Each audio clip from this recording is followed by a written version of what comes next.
How's the team come back to practice this week after last weekend?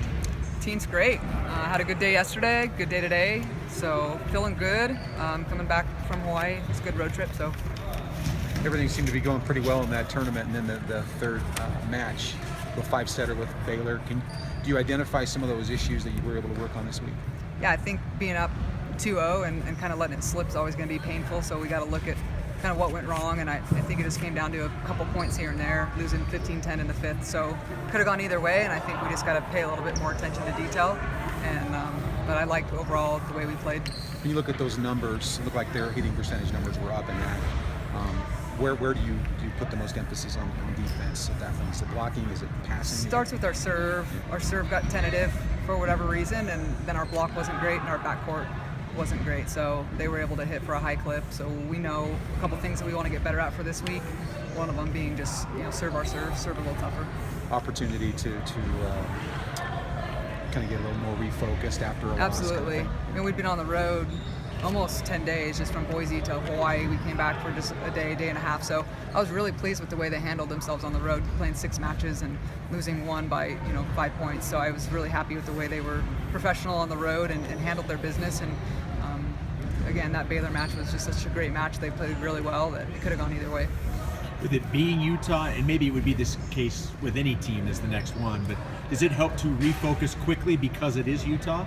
I don't think it matters. I think we're just looking forward to the next match, and it happens to be Utah. So that's great. They're a great opponent. It's going to be good for us, but it's no different than any other team. Are they essentially the same team you played last year? It seemed like they were fairly young. They pretty much are. I think they've added a couple pieces, some passers, a couple outsides, and they're good. They're playing well, so they're a good team. What are you most pleased with your team right now? I'm pleased with the way we're just fighting. Every match has been a battle, and going to Boise and battling on their home court. Missouri was a battle, Sac State. So just the fact that they're taking every game one game at a time and battling through it all and grinding, I think it's just character of this team. Is that they're never going to give up, and we can get technically better, and we want to do that the rest of the season, but they're going to grind and play together and play for each other, and I like that. What do you like about having the consecutive games? Obviously, during the tournament, you're doing that early in the season, but you've got 3 in a row again this weekend. Love this opportunity to play in-state schools, number one, the chance for some of the girls to play some of their friends they've played with in club and just stay home, close to home, and have their family and friends watch them. So playing Utah and Weber and then UVU is it's good for the in-state volleyball, for fans to come out and watch some good volleyball. And I like that we have time to prepare for each team and recover. And so I think it's going to serve us well.